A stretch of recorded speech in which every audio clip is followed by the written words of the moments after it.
देख रहे हैं नेटवर्क 33 राजकुमार के साथ। तो चलिए पढ़ते हैं आज की कहानी की ओर। दोस्तों, ये घटना तब की है जब मैंने नौकरी छोड़कर एक दुकान खोलने की सोची, जिसके लिए मैंने गांव के हाईवे से सटे हुए चौक पर दुकान खोली। चूंकि हाईवे पर लोगों की आवाजाही काफ़ी ज़्यादा थी, तो ऐसे में दुकान का चलना लगभग तय ही था। खैर, मैंने जल्दी से अपनी सारी जमा पूंजी जोड़कर हाईवे के उस चौक पर दुकान खोल ली। मगर जब पहले दिन के ख़त्म होते होते कोई सौदा नहीं हुआ, तो मैं इस सोच में पड़ गया कि कहीं मेरे से कोई गलती तो नहीं हो गई। खैर, इसी उलझन में कब सूरज ढल गया पता ही नहीं चला, और रात के तकरीबन 9 बजे के करीब मैं निराश मन से दुकान बंद करके घर लौटा। घर पहुंचने के बाद भी मैं अभी भी दुकान के बारे में ही सोच रहा था कि अगली सुबह जब मैं दुकान के लिए निकला, तो मैं मन ही मन भगवान से प्रार्थना कर रहा था कि हे भगवान, आज कम से कम बोनी तो ज़रूर करवा देना, ताकि मेरी आशा बनी रहे। फिर जब मैंने दुकान खोली तो मेरे तो होश ही उड़ गए। दरअसल पूरी की पूरी दुकान खाली ही पड़ी थी। दुकान का सारा सामान चोरी हो चुका था। मेरा दिल ये देखकर एकदम से बैठ गया कि इतना बड़ा नुकसान मैं झेलने की स्थिति में नहीं था। मेरी आंखों से कब आंसू बहने लगे मुझे ये भी पता नहीं चला। मैं अभी अपने बहते हुए आंसुओं को पहुंच ही रहा था कि तभी मेरी नज़र गल्ले पर पड़ी, जो आधी खुली हुई थी। फिर जब मैंने गल्ले को खोलकर देखा तो एक बार फिर मैं चौंक गया। पर इस बार मेरे चौंकने की वजह थी मेरे उस गल्ले में पड़े ढेर सारे पैसे। उस वक्त मुझे सिर्फ एक ही बात सूझी, वो ये थी कि जल्द से जल्द पैसे लेकर यहाँ से निकलना चाहिए। और मैंने किया भी कुछ ऐसा ही।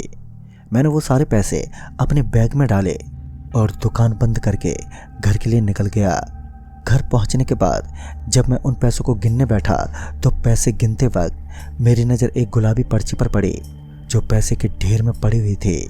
मैंने उस पर्ची को देखा तो मैंने पाया कि उस पर्ची पर बहुत सारे सामान के नाम लिखे हुए हैं, और आखिरी में लिखा था आज ये सारे सामान मिल जाने चाहिए। पता नहीं उस वक्त मेरे दिमाग में क्या आया कि मैं उसी वक्त घर से निकला और गाड़ी लेकर मैं बाजार पहुंच गया।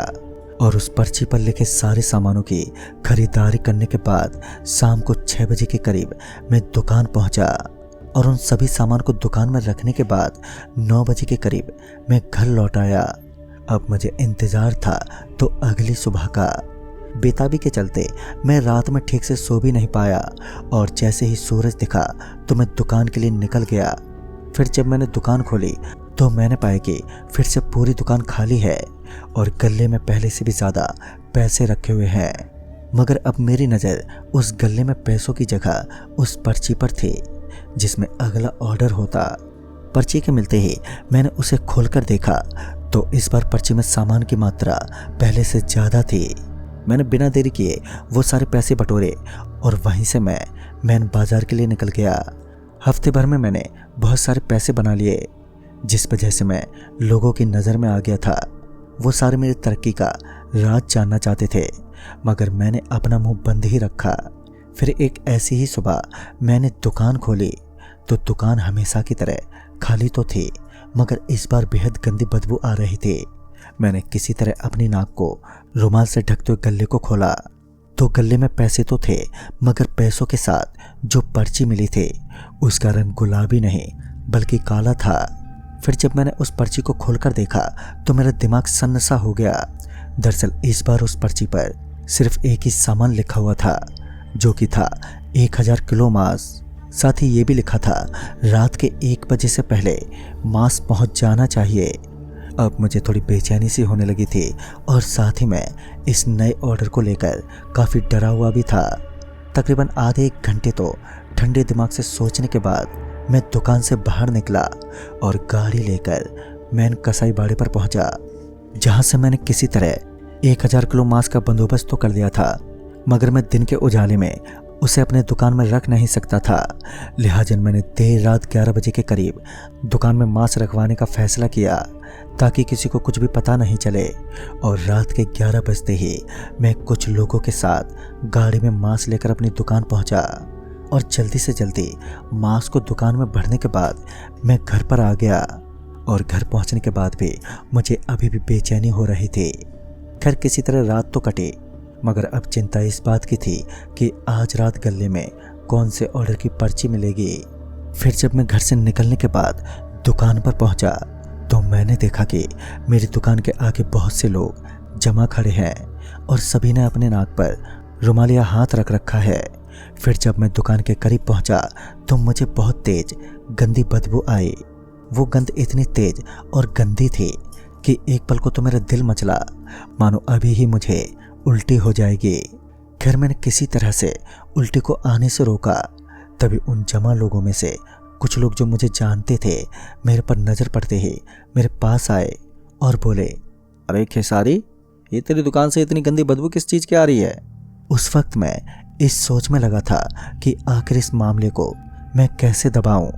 मैं अभी इस बारे में सोच ही रहा था कि बाकी के लोग मुझसे दुकान खोलकर दिखाने के लिए कहने लगे। ऐसे में मेरे पास सिर्फ दुकान खोलकर दिखाने के अलावा कोई दूसरा चारा भी नहीं बचा था। दरअसल मैंने दुकान खोली और दुकान का दरवाज़ा खुलते ही बहुत तेज गंध आई। गंध इतनी तेज थी कि कुछ लोग तो पीछे भाग खड़े हुए, तो वहीं कुछ लोग अपने नाक को अपने हाथों से ढके दुकान की तरफ एकटक देखे जा रहे थे। मगर दुकान तो हमेशा की तरह पूरी तरह से खाली ही थी, जिस वजह से वो लोग कुछ देर के बाद वहां से चले गए और मैंने उनके जाते ही गल्ले को खोलकर देखा तो इस बार गल्ले में पैसों की जगह सोने के सिक्के रखे हुए थे और फिर से वो काली पर्ची भी थी। पता नहीं क्यों पर्ची को बिना पढ़े ही मेरे हाथ पैर फूलने लगे थे, जिस वजह से मेरी हिम्मत नहीं हो पा रही थी कि वो पर्ची खोलकर देखूं। पता नहीं इस बार क्या लिखा हो उस पर्ची में। खैर कुछ देर के बाद अपने आप को किसी तरह समझाते हुए उस पर्ची को खोलकर देखा। पर्ची को खोलते ही मेरे पैरों तले ज़मीन खिसक गई, क्योंकि पर्ची में जो इस बार डिमांड की गई थी वो ये थी 3 इंसानी नवजात शिशु की। अब मेरा दिमाग पूरी तरह से सुन्न पड़ चुका था। मैं फौरन दुकान से निकला और हाईवे के किनारे किनारे चलने लगा। मैं ये तो नहीं जानता था कि ऑर्डर पूरा ना करने के एवज में मेरे साथ क्या होगा, मगर कहीं ना कहीं ये अंदेशा ज़रूर था कि जो भी होगा वो बहुत ही खौफनाक होगा।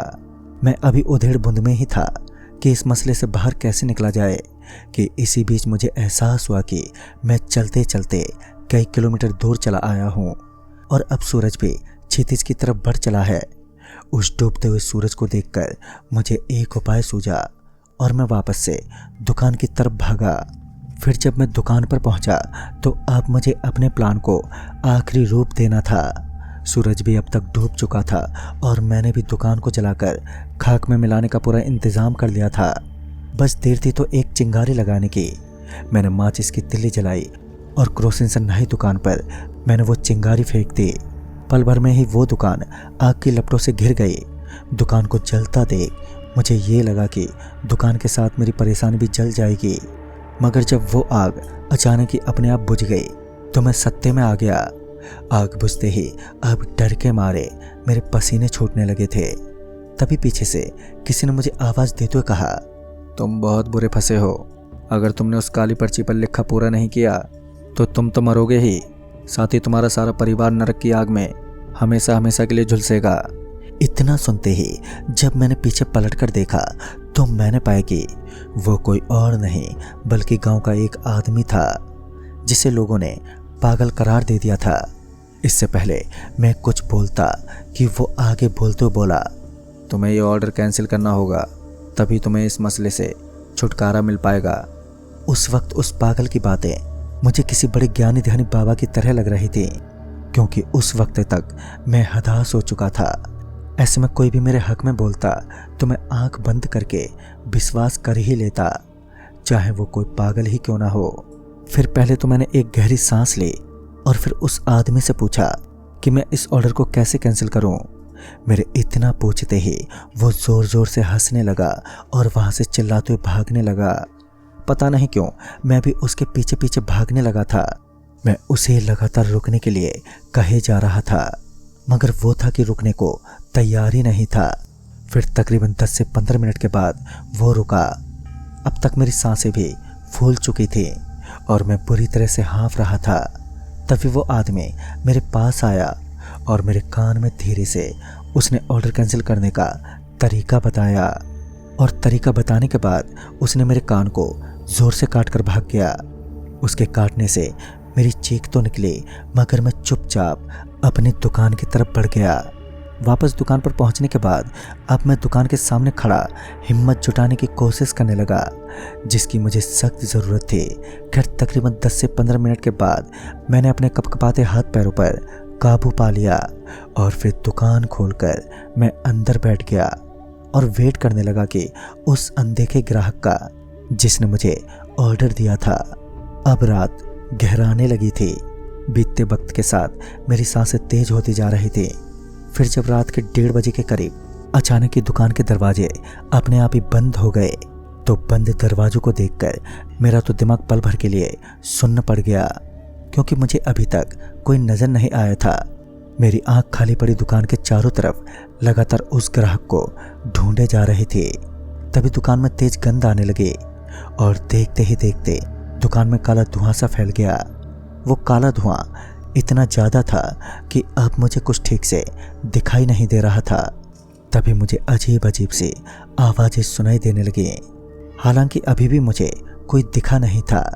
मैंने झट से वो पर्ची निकाली और पर्ची पर क्रॉस का चिन्ह बनाकर लिख दिया कि ये दुकान हमेशा हमेशा के लिए बंद हो गई है। और ये लिखने के बाद मैंने वो पर्ची गले में रख दी और अपनी आंखें बंद करके वहीं कोने में बैठकर ये सोचने लगा कि कहीं मैंने उस पागल की बात मानकर गलती तो नहीं कर दी। वो अजीब सी आवाज़ें अब और तेज होने लगी। साथ ही मुझे ऐसा महसूस हो रहा था कोई मेरे शरीर के आर पार हो रहा है। ऊपर से उस तेज दुर्गंध ने अलग से नाक में दम करके रखा था। भगवान की कृपा से किसी तरह से 1.5 घंटे का वक्त बीता और 3 बजते ही सब नॉर्मल सा हो गया। मैं दुकान से निकला और सीधे शमशान घाट पहुंचा, जहां पर जलती हुई चिता के सामने मैं 13 मिनट तक खड़ा ही रहा और फिर घर आकर नहाया, जैसा कि उस पागल ने कहा था। रात तो ऐसे ही बीत गई। सुबह फिर जब मैं दुकान पहुंचा तो दुकान खाली ही थी और फिर जब गल्ले में देखा तो गल्ला भी खाली था। खाली गल्ले को देखकर ये तो साफ जाहिर था कि आई हुई बला अब टल चुकी है, मगर चिंता इस बात की थी कि उस पागल ने कहा था कि ऑर्डर कैंसिल होने के एवज में तुम्हें हर्जाना भरना होगा। और वो हर्जाना क्या है, मुझे इस बारे में उस पागल ने अभी तक बताया नहीं था। मैंने जब बाद में उस पागल से पूछा कि ये सब उसे कैसे पता, तो उसने बताया कि ये एक राज है और जब वो अपना हर्जाना लेने आएंगे तो तुम्हें भी पता चल जाएगा कि वो कौन है। दोस्तों, ये सुनने के बाद मैं आज भी डरा हुआ हूँ। हालांकि मैंने वो गांव सालों पहले छोड़ दिया है, मगर आज भी मुझे कभी कभार वो गंध और वो आवाज़ें सुनाई पड़ जाती हैं और डर तो इस बात का है कि आगे क्या होगा। तो दोस्तों, इस कहानी में बस इतना ही। तब तक के लिए बाय एंड टेक केयर।